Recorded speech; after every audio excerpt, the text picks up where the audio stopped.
Bismillahirrahmanirrahim. Assalamualaikum warahmatullahi wabarakatuh. Alhamdulillahi wa kafa, wassalatu wassalamu ala nabiyyina Muhammad al-Mustafa wa ala alihi wa ashabihi wa man tabi'al huda. Faqala ta'ala ya ayyuhalladzina amanu taqullaha wa qulu qawlan sadida yuslih lakum a'malakum wa yaghfir lakum dhunubakum wa man yuti' Allaha wa rasulahu faqad faza fawzan 'azima. Amma ba'd. Subhanakallahumma la ilma lana illa ma 'allamtana wa la sahla illa ma ja'altahu sahla. Rabbana zidna 'ilman nafi'a warzuqna fahma. Bapak-bapak dan ibu-ibu beserta jamaah sekalian rahimakumullah, yang semoga selalu dirahmati Allah Subhanahu wa taala. Alhamdulillah, tentunya kita berupaya untuk selalu memperbaiki rasa syukur kita pada Allah atas berbagai kenikmatan demi kenikmatan yang Allah berikan kepada kita, agar kemudian Allah Subhanahu wa ta'ala memberikan tambahan demi tambahan dari setiap kenikmatan yang kita rasakan. Qala ta'ala la in syakartum la azidannakum. Dan agar kita terhindar dari azab Allah Subhanahu wa ta'ala apabila tidak pandai dalam mensyukuri nikmat Allah. Qala ta'ala wa la in kafartum inna 'adzabi lasyadid. Jamaah sekalian rahimakumullah, merupakan kenikmatan yang paling besar yang Allah berikan pada hamba-Nya adalah nikmat berupa hidayah untuk bisa berislam dengan baik. Nikmatul iman, nikmatul Islam adalah nikmat yang paling besar yang Allah berikan kepada hamba-Nya. Sebab dinul Islam adalah din yang diridhai Allah Azza wa Jalla. Qala ta'ala inna ad-dina 'inda Allahi al-Islam. Sesungguhnya agama yang diridhai Allah adalah al-Islam. Semua para nabi mensyiarkan Islam, sehingga umatnya Nabi Musa adalah kaum muslimin pada zamannya. Umatnya Nabi Isa adalah kaum muslimin pada zamannya. Dan umat Rasulullah SAW adalah kaum muslimin. Untuk umatnya Nabi Muhammad SAW, maka diberikan keistimewaan, kemuliaan dibandingkan dengan umat terdahulu. Bahwa Allah berkehendak umatnya Nabi Muhammad SAW diberikan keutamaan dibandingkan dengan umat terdahulu. Meskipun kalau kita melihat pada sejarah bahwa umur umat Nabi Muhammad SAW itu jauh lebih pendek secara mayoritas jika dibandingkan dengan umat terdahulu. Umat terdahulu ada yang mencapai ribuan tahun, ada yang ratusan tahun. Nabi Nuh alaihissalam misalnya, beliau berdakwah kepada kaumnya selama 950 tahun. Itu dakwahnya beliau. 950 tahun itu berdakwahnya. Berarti sebelum beliau diangkat jadi nabi, sebelum diangkat jadi rasul, ya kan, berarti lebih lama lagi umur beliau. Mungkin sampai lebih dari 1000 tahun. Pun begitu dengan nabi-nabi terdahulu, maka umurnya banyak. Nabi Ibrahim waktu itu 80-an tahun, baru punya anak, baru punya anak. Ya, jadi nenek kalau sekarang. Sementara umatnya Nabi Muhammad SAW, beliau bersabda, "A'maru ummati ma baina sittina wa sab'in, wa qalla ma yajuzu dzalik." Umur dari umatku itu antara 60 sampai 70 tahun. Wa qalla ma yajuzu dzalik, dan sungguh sedikit yang lewat dari 70 tahun. Bonus. Standar umat Islam itu 60 sampai 70. Yang lewat itu sedikit, kata Nabi sallallahu alaihi wasallam. Namun jamaah sekalian, ternyata umur umat Islam yang sedikit itu, jika dibandingkan dengan terdahulu, ternyata umat Islam itu bisa mendapatkan kemuliaan, keutamaan, dan pahala yang tidak kalah dengan yang dilakukan oleh umat-umat terdahulu. Yang dilakukan oleh umat-umat terdahulu. Bahkan umat Islam itu lebih sedikit umurnya, tapi lebih banyak pahalanya. Sebenarnya seperti itu. Umat Islam itu umurnya lebih sedikit, tapi dengan umur yang sedikit itu dari sisi pahala bisa mengalahkan dari umur orang yang umurnya lebih panjang. Suatu ketika Nabi memberikan perumpamaan kepada para sahabat. Beliau bersabda, "Inna mathalakum," sesungguhnya permisalan kalian dan permisalan orang-orang sebelum kalian, umat terdahulu, adalah karena tali rojulin istajara ujara, seperti seseorang yang memperkerjakan karyawan. Faqala rajul, maka orang ini berkata, "Man ya'mal li ala qiratin,"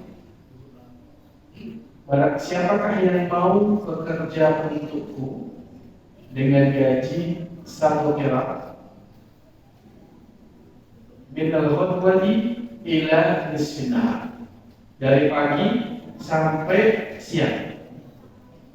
Fa'amilatil Yahud, lalu orang-orang Yahudi mengambil pekerjaan itu dari pagi sampai siang. Berapa gajinya? 1 qirat. Kemudian yang berkata lagi, "Wa man ya'mal li ala qiratin min nisfin nahar ila al-'ashr." Siapakah yang mau bekerja untukku dari waktu zuhur sampai asar, gajinya 1 qirat. Fa'amilatin nasara, lalu orang-orang Nasrani mengambil pekerjaan itu.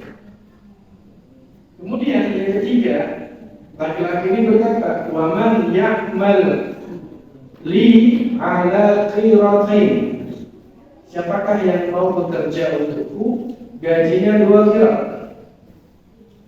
Min al-'asr ila an taghiba asy-syams, dari waktu asar sampai terbenamnya matahari.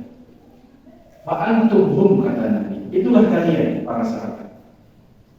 Jadi dari sisi durasi waktu, Yahudi tadi bekerja dari pagi sampai zuhur, gajinya 1. Nasrani dari zuhur sampai asar, gajinya 1 juga. Sementara kaum muslimin dari asar sampai maghrib yang waktunya pendek, gajinya malah 2 qirat. Faqadi Yahudi, maka orang-orang Yahudi protes pada Allah Subhanahu wa taala. Mereka berkata, "Mana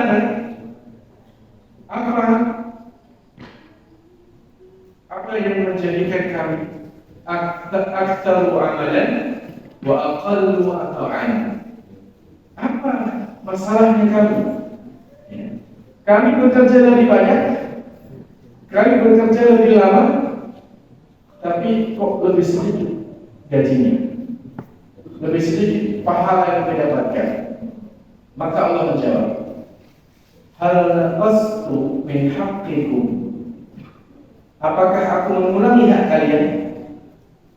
Ya tidak ada. Kan dari awal disampaikan gajinya sekilo. Lalu Allah berfirman, dzalika fadli u'tihi man asya.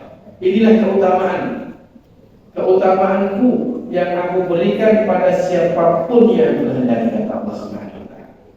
Jadi jawabannya, ya itulah kehendak Allah Subhanahu wa taala, bahwa Allah menetapkan umatnya Nabi Muhammad SAW meskipun dengan waktu yang lebih sedikit dalam beramal, namun pahalanya bisa lebih dari besar.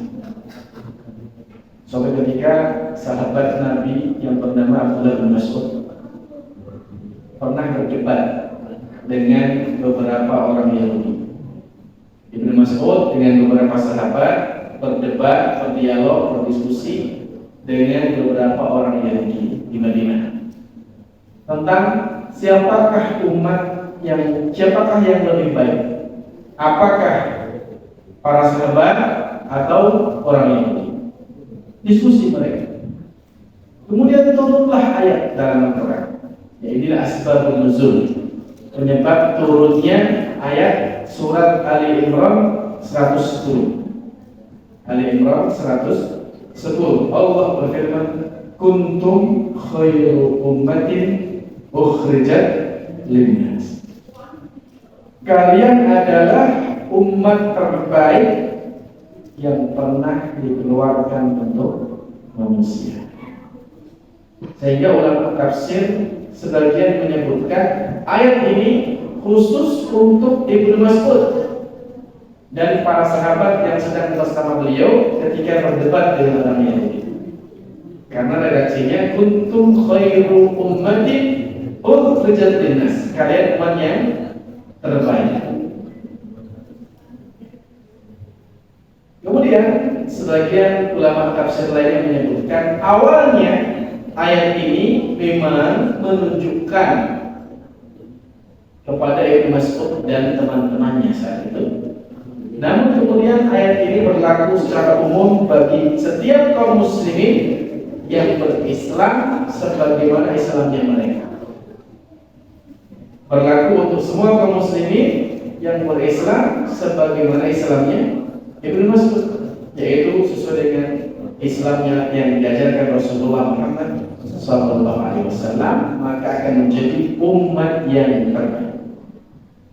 Disebutkan dalam surat Al-Baqarah, وَكَذَلِكَ جَعَلْنَاكُمْ أُمَّةً وَسَطًا لِتَكُونُوا شُهَدَاءَ عَلَى النَّاسِ وَيَكُونَ الرَّسُولُ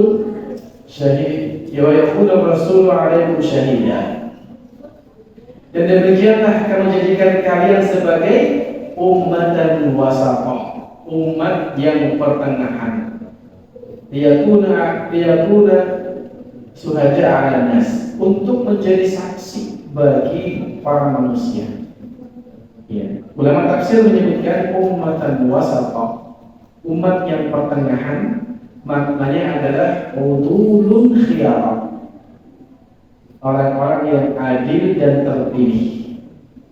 Jadi umat Islam itu memang umat pilihan Allah Subhanahu wa taala untuk menjadi umat yang terbaik manakala mereka benar-benar mengikuti Nabi Muhammad sallallahu alaihi wasallam. Nah, jemaah sekalian yang dimuliakan Allah Subhanahu wa taala, keutamaan yang didapatkan oleh umat Islam dibandingkan dengan umat terdahulu itu dipengaruhi oleh beberapa faktor. Ada faktor-faktor yang menjadikan kenapa umat Islam bisa mendapatkan pahala dan keutamaan yang lebih dibandingkan umat terdahulu. Di antaranya pertama, karena adanya faktor waktu yang mulia. waktu yang mulia. Ada waktu-waktu tertentu yang Allah Subhanahu wa taala berikan keistimewaan berupa kemuliaan.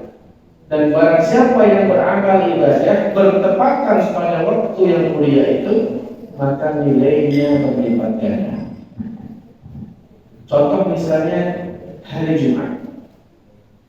Nabi sallallahu alaihi wasallam bersabda, khairu yaumin, sebaik-baik hari tala'at alaihi syams, di mana matahari terbit pada hari itu, yaumul Jumat, adalah hari Jumat.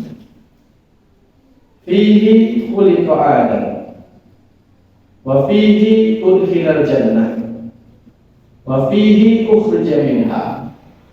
Hari Jumat itu adalah hari di mana Adam diciptakan, hari di mana Adam dimasukkan ke dalam jannah, hari di mana Adam juga dikeluarkan dari jannah untuk tugas selanjutnya di muka bumi.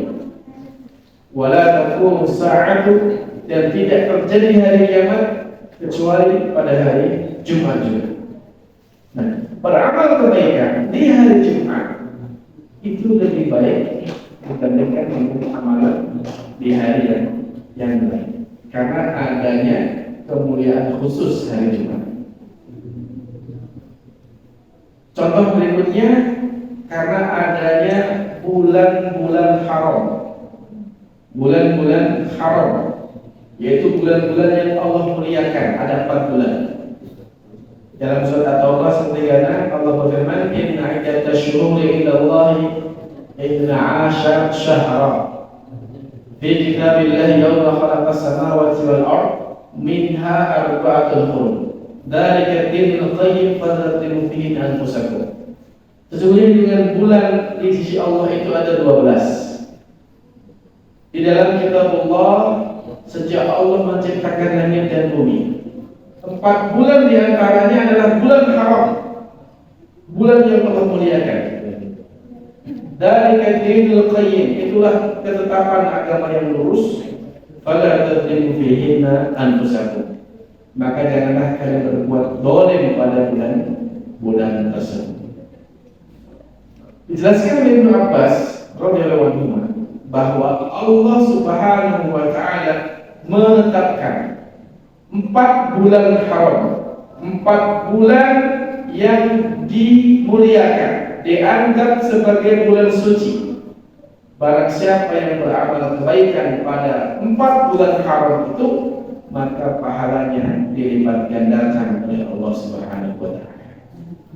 Nabi SAW menyebutkan 4 bulan itu adalah, dalam hadis beliau bersabda, az-zamanu qad istadara ka hayatihi yawma khalaqas samawati wal ard.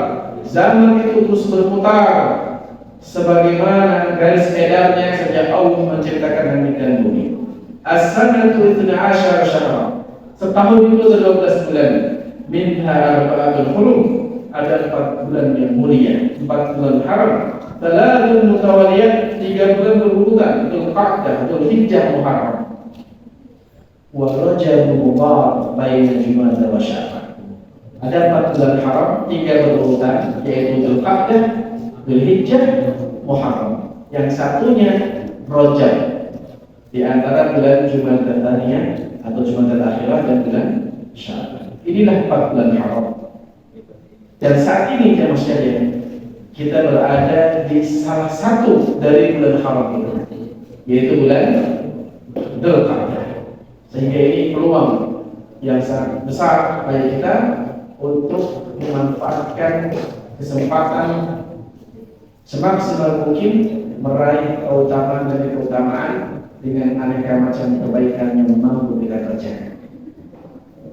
Di antara waktu yang mulia lainnya, yaitu bulan Ramadan. Bulan Ramadan, bahwa beramal di bulan Ramadan pahalanya berbeda dengan di bulan lain, dilipat gandakan oleh Allah Subhanahu wa taala. Wabil khusus ketika mendapatkan malam Lailatul Qadar. Malam Lailatul Qadar yang Allah sebutkan dalam Al-Qur'an, khairun min alf syahr. lebih baik daripada 1000 bulan. 1000 bulan itu Bapak Ibu sekalian, kalau dikonversi ke dalam tahun sama dengan 83 tahun 4 bulan. Maka barang siapa yang bertepatan dengan malam Lailatul Qadar beramal ibadah, maka dia mendapatkan keutamaan beribadah senilai selama 83 tahun. Ya, kita bayangkan seandainya panjenengan mendapatkan Lailatul Qadar 10 kali saja sejak balik terus dapat 10 Ramadan dan dapat 10 malam Lailatul Qadar, seolah-olah jenengan sudah bertambah umur 83 tahun kali 10, 830 tahun. Itu apalagi kalau sudah 20 kali Ramadan, 20 kali Lailatul Qadar. Maka salah satu target kita setiap kali masuk ke Ramadan adalah mendapatkan malam Lailatul Qadar. Karena keutamaannya 83 tahun ibadah kita dilipat gandakan oleh Allah Subhanahu wa taala. Ini faktor yang pertama, karena adanya waktu-waktu yang mulia sehingga pahala umat Islam dilipat gandakan oleh Allah. Faktor yang kedua yang menjadikan pahala umat Islam itu berlipat ganda adalah karena adanya tempat-tempat yang mulia. Karena adanya tempat-tempat yang mulia. Pertama, waktu yang mulia. Kedua, tempat yang mulia, yaitu adanya Masjidil Haram, Masjid Nabawi dan Masjid Al-Aqsa. Nabi bersabda, "La tusyaddu rihal illa ila 3 masajid." Janganlah engkau bersusah payah untuk berupaya menempuh suatu perjalanan kecuali menuju 3 masjid: Masjidil Haram, Masjid Nabawi, dan Masjidil Aqsa. Inilah 3 tempat yang Nabi perintahkan kepada kita agar mengupayakan agar bisa ke sana. Sebab ketika kita bisa ke sana, maka keutamaan yang sangat besar dapat kita maksimalkan ya sekalian. Misalnya di Masjidil Haram, 1 kali sholat di Masjidil Haram pahalanya adalah 100.000 sholat di masjid lain. Jenengan misalnya 1 kali sholat Isya di Masjidil Haram, itu pahalanya baru sebanding di sholat di Masjid Baitur Rahman ini ping 100.000 niku 230 tahun. Ratakan begitu. Ya. Jadi 1 kali sholat di sana untuk bisa mengimbanginya di sini butuh 230 tahun sholat yang sama. Subhanallah. Masjid Nabawi, Nabi bersabda, "Sholatu di masjidi hadza khairun min alfi sholatin di masjidku." Salat di masjidku ini, Masjid Nabawi itu 1000 kali lebih baik dibandingkan salat di masjid yang lain. 1 kali salat di Masjid Nabawi senilai dengan 1000 kali salat di lain, 1000 kali salat di Gading, 1000 kali salat di selain tempat Masjid Nabawi. 1000 itu 2 tahun 3 bulan. 2 tahun 3 bulan. Subhanallah. Ya. Suami 5 waktu sudah nambah umur kita 10 tahun. Sehari semalam waktu Masjid Nabawi itu sudah seolah-olah kita beribadah selama 10 tahun. Itulah keutamaan orang-orang yang bisa beribadah dengan suci. Mudah-mudahan Allah berikan rezeki kepada kita semua bisa berkunjung ke 2 tanah haram, Masjid Nabawi dan juga Masjidil Haram, dan juga siapa tahu kalau berkenan kita bisa ke Masjid Al-Aqsa, ya, bisa mendapatkan keutamaan di 3 masjid, 3 tempat yang paling mulia. Nah pun bisa ada tanda-tanda hashtag hati dan lainnya. yang hubungi positif ada di belakang. Yang kedua, tadi faktornya adalah faktor tempat. Pertama ya, waktu yang mulia. Kedua, tempat yang mulia. Ketiga, faktor yang menjadikan umat Islam itu pahalanya bisa berlipat-lipat. Karena adanya amalan-amalan tertentu yang memang oleh Allah Subhanahu wa taala pahalanya dilipat gandakan secara khusus. Ya, ada amalan-amalan tertentu yang pahalanya secara khusus dilipat gandakan oleh Allah Subhanahu wa taala. Seperti misalnya dalam surat Al-Baqarah ayat 261 tentang sedekah.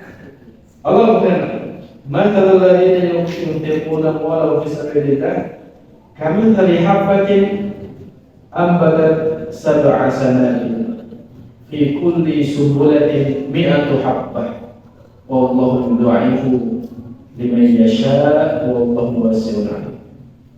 Perumpamaan orang yang berinfak fi sabilillah adalah seperti satu biji yang menumbuhkan 7 tangkai. Setiap tangkainya menumbuhkan 100 biji-bijian.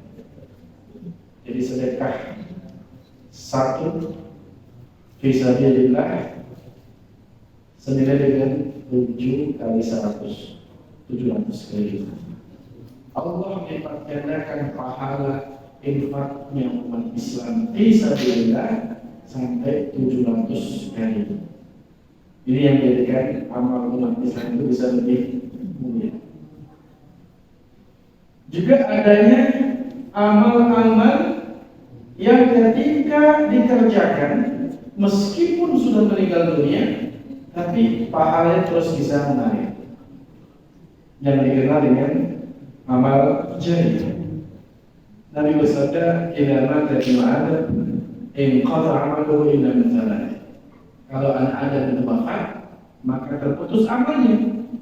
Kecuali 3, sedekah jariah. Sedekah jariah. Apa itu? Bangun masjid. Selama masjid itu dipakai untuk sholat, dipakai ngaji, dipakai untuk zikir, maka pahalanya akan terkirimkan ke dia membangun. Bangun pesantren, bangun panti asuhan, bangun musola, bangun jalan, bangun WC, bangun tempat fasilitas umum, selama dimanfaatkan untuk kebaikan, maka pahalanya akan mengalir pada yang berkontribusi. Seberapapun akan dibalas oleh Allah Subhanahu. Bukankah Allah berfirman, "Faman ya'mal mithqala dzarratin khairan yarah." Orang siapa yang beramal seberat biji zarah sekalipun, kelak dia akan melihat.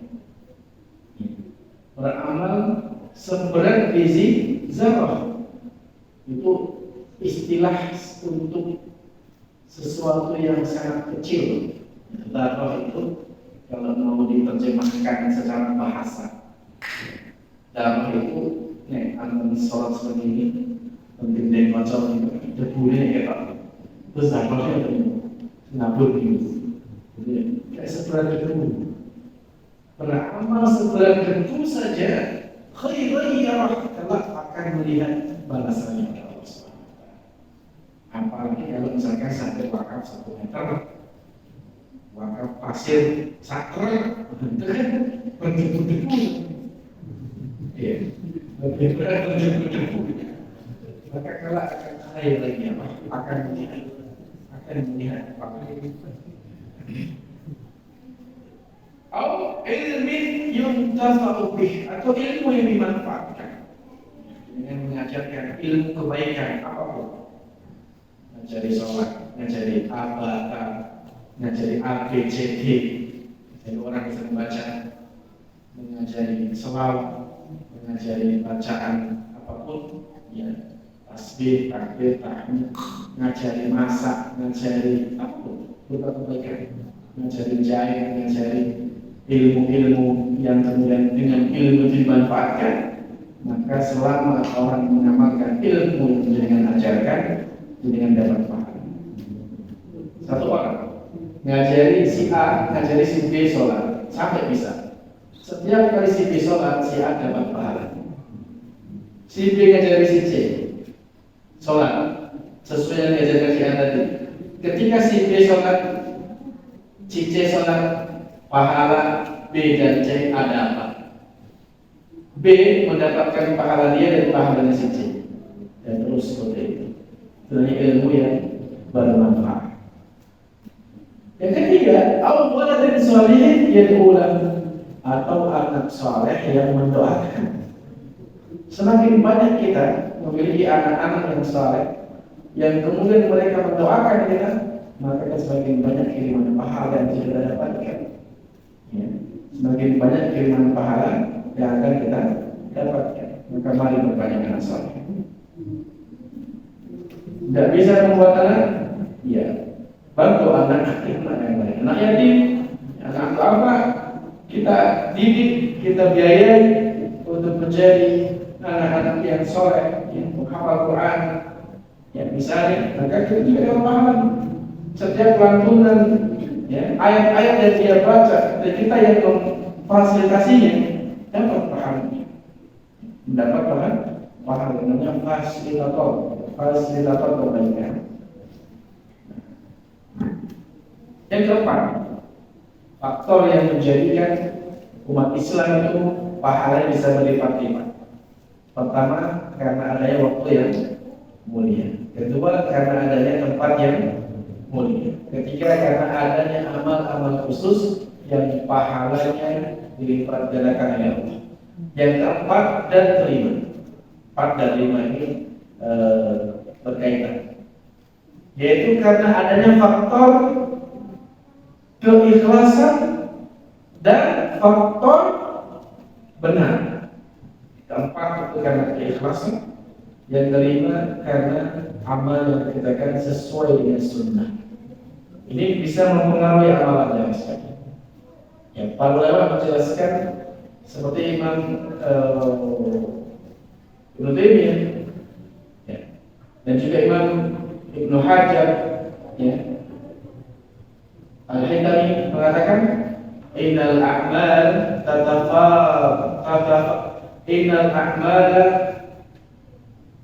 amalan-amalan itu tatafadalu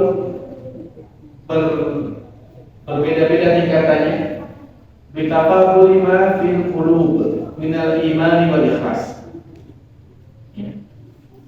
Amalan itu pahalanya bisa bertingkat-tingkat sesuai dengan level dari apa-apa yang ada dalam hati berupa iman dan ikhlas. Semakin ikhlas akan semakin besar pahala. Jadi semakin ikhlas seseorang, pahalanya akan semakin besar. Sehingga disebutkan dalam sebuah hadis, contoh, ya, Nabi menyebutkan seseorang itu boleh jadi sholat fi shofin wahid, di shof yang sama, tapi pahalanya belum sama. Bahkan katakan baina samai wal ardh, bedanya seperti langit dan bumi. Nabi kita mengatakan orang sholat itu ada yang mendapatkan pahala usyruhu, 1/10-nya, 1/9-nya, 1/8-nya, 1/7, 1/6, 1/5, 1/4, 1/3, atau mungkin dapat setengahnya. Apa yang membedakan? Niat. Niat itu bisa membedakan pahala. Dalam hadis yang lain Nabi kita mengatakan sabaqati dirhamu dirhamain. Ada orang yang bersedekah 1 dirham, tapi lebih tinggi pahalanya dibandingkan yang bersedekah 2 dirham. Akeh putih padahal, akeh loro, tapi ternyata bisa lebih tinggi pahalanya yang 1 dirham. Apa yang membedakan? Nikmat. Makanya Bapak Ibu sekalian, sebagian ahli ilmu itu menasihati, bersedekahlah kalian di saat miskin. Bersedekahlah di saat miskin, lebih gampang ikhlas. Bapak Ibu contoh, si A, si B.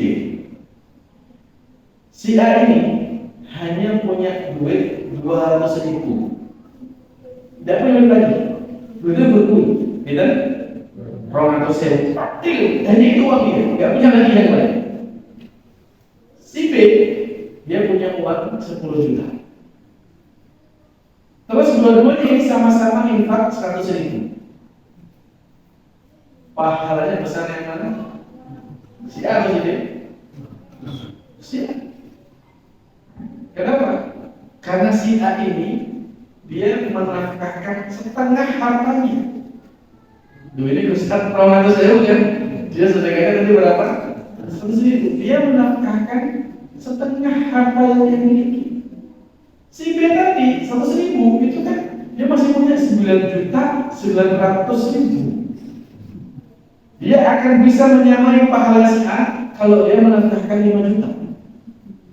Paham? Nah sekarang jadinya infak 5 juta kalau 100.000 enteng itu nih 100.000 kan?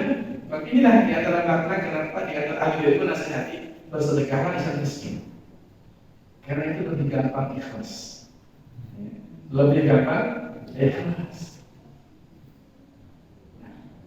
Yang kelima adalah faktor kesesuaian dengan Nabi. Ini juga berpengaruh pada pahala tersebut.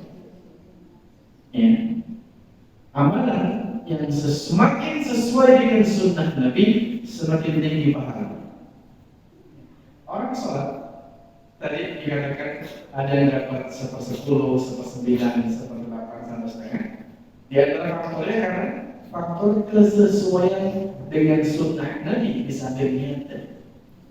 Bagaimana gerakan tangannya, ya, takbiratul ihramnya, ya, sujudnya, rukuknya, bacaan ayat-ayatnya.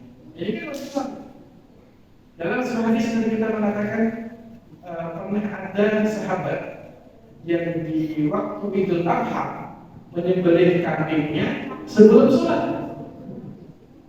Sebelum sholat Id dia malah menyembelih kambing. Maka Nabi mengatakan, kambing yang kamu sembelih ini hanya untuk lihat itu, hanya untuk diri kalian, tapi bukan menjadi kurban. Man dhabaha qabla shalah fa'al nafsi. Barang siapa yang menyembelih kurban sebelum sholat Id, maka untuk dirinya sendiri.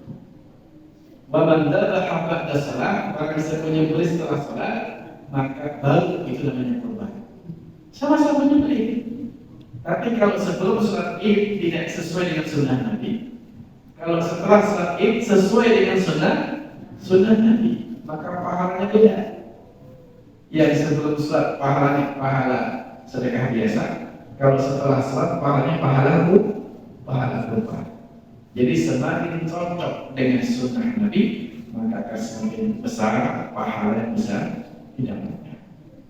Ini 5 faktor yang bisa menjadikan pahala umat Islam itu berlipat ganda.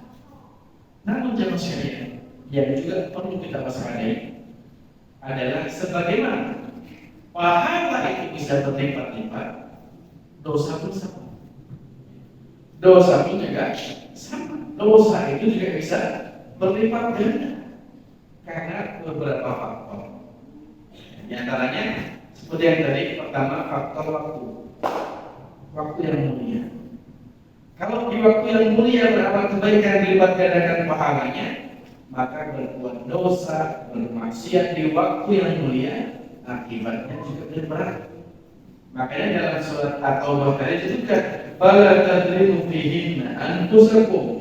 Jangan kalian berbuat zalim pada bulan haram itu, karena akibatnya lebih berat jika dibandingkan di bulan yang lain. Yang kedua, karena faktor adanya tempat yang mulia. Seandainya jenengan nanti ditakdirkan oleh Allah, mudah-mudahan Allah kabulkan, bisa berkunjung ke Madinah, bisa berkunjung ke Mekah, di tanah haram, hati-hati. Kalau di tanah haram pahala kebaikan dilipat gandakan sampai 100.000 ya, maka dosa pun juga sama. Meskipun tidak disebutkan angka, tapi akibatnya lebih besar. Sehingga Ibnu Umar pernah mengatakan 70 dosa yang aku kerjakan di luar tanah haram itu lebih ringan daripada satu dosa tapi tanah haram. 70 dosa di luar tanah haram, 70 dosa negatif itu lebih ringan dibandingkan satu dosa yang sama tapi di Madinah atau di Mekah. Lebih berat kalau di sana akibatnya. Ini faktor yang kedua yang bisa menjadikan dosa bisa berlipat ganda. Yang ketiga, dosa itu bisa berubah jadi lebih besar. Dosa kecil jadi besar, dosa besar jadi lebih besar lagi. Karena faktor al-istimrar. Istimrar itu dikerjakan terus-menerus. Dosa kecil jika dikerjakan terus-menerus jadi besar. Dosa kecil kalau dikerjakan terus-menerus jadi besar. Nabi kita pernah bersabda, irhamu turham. Sayangi orang baik, kamu akan sayangi. Ighfiru yaghfirullahu lakum. Maafkan kesalahan orang, maka Allah pun akan mengampuni. Wa wailun li akmalil qaum. Kecelakaan. Celaka orang yang tidak punya adab ketika bicara. Wa wailun lil musirrin alladziina yusirruna wa hum ya'lamun. Dan celaka orang yang al-musirrin, yang lil musirrin, orang-orang yang terus-menerus berbuat dosa padahal dia tahu itu dosa. Dia sudah tahu itu dosa, tapi terus dikerjakan. Maka ingat, dosa kecil itu bisa berubah jadi besar. Sehingga ada kaidah yang menyebutkan la kabirata ma'al istighfar wa la saghirata ma'al istimrar. Tidak ada dosa besar kalau setelahnya istighfar, dan tidak ada dosa kecil kalau dikerjakan terus-menerus. Sidik kan jadi gede biasanya. Ini perlu kita perhatikan. Yang ketiga, yang keempat, faktor yang menjadikan dosa itu bisa jadi besar adalah ketika seseorang menganggap dosa itu sesuatu yang sepele. Ketika meremehkan dosa, menyepelekan dosa, hati-hati, saat itu dosanya berubah menjadi besar. Nabi pernah bersabda, innal mu'mina yara dhunubahu. Orang mukmin itu, orang beriman itu melihat dosa itu seperti dia wa huwa qa'idun tahta al-jibal, seperti dia duduk di bawah pohon, ya khafu ay yaqa'a fihi. Dia khawatir kalau berbuat dosa, maka gunung yang dia duduk di bawahnya itu akan ditimpakan kepada dia. Dia menganggap dosa itu seperti gunung yang siap menahan dia. Dosa. Orang beriman seperti itu. Wa innal fajira, sementara orang durhaka, dia menganggap dosa itu terjual seperti lalat yang hinggap di hidung, terus dia usir. Yang enggak remeh dosa. Yang enggak remeh dosa. Nah, yang berikutnya jemaah sekalian, ketika seseorang itu sudah meremehkan dosa, maka dia akan mudah untuk terus berbuat dosa, mengulang-ulanginya. Yang keempat, yang kelima, dosa itu akan berubah jadi besar ketika seseorang sudah menampakkan dosanya. Jadi dia berbuat dosa tidak malu-malu lagi. Dosanya sudah dipamerkan, berbuat dosa dan bahkan bangga dengan berbuat dosa.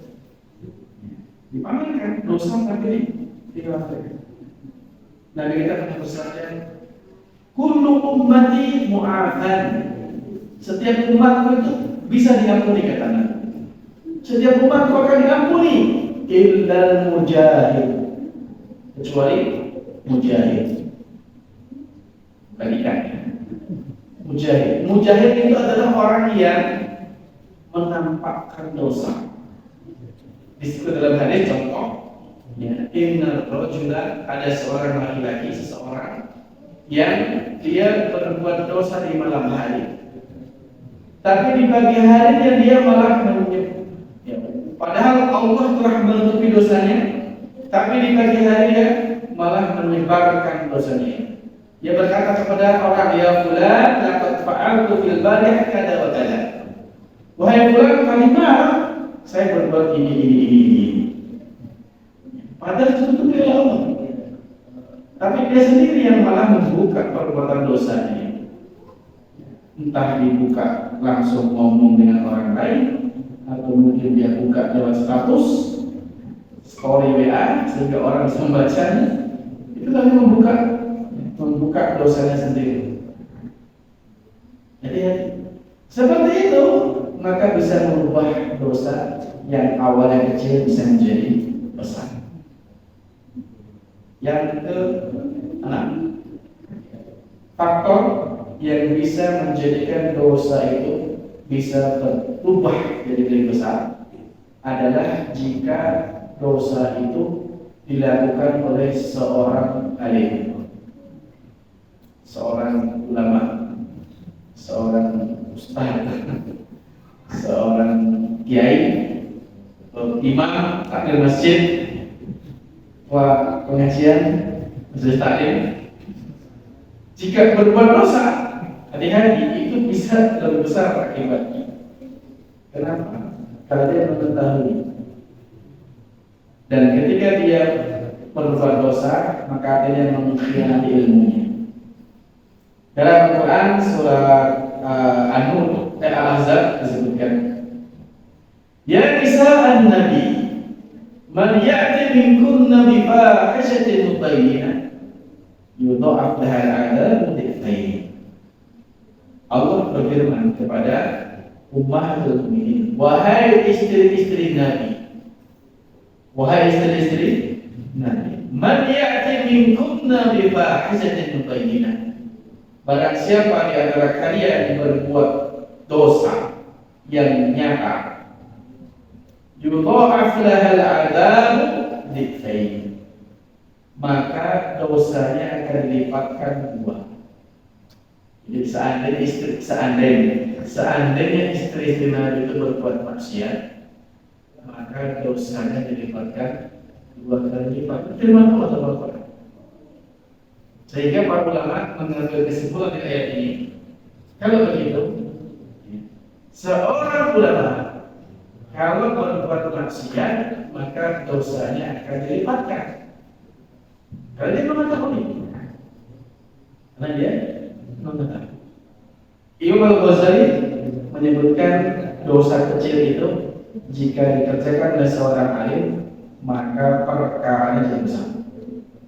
Perkara jadi besar. Karena dengan informasi, maka itu sudah ada itu. Hati-hati kalau berbuat maksiat, nanti dosanya bisa dilipatkan karena Allah Subhanahu.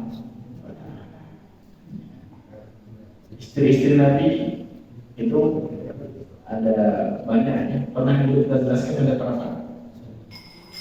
11 istri Nabi.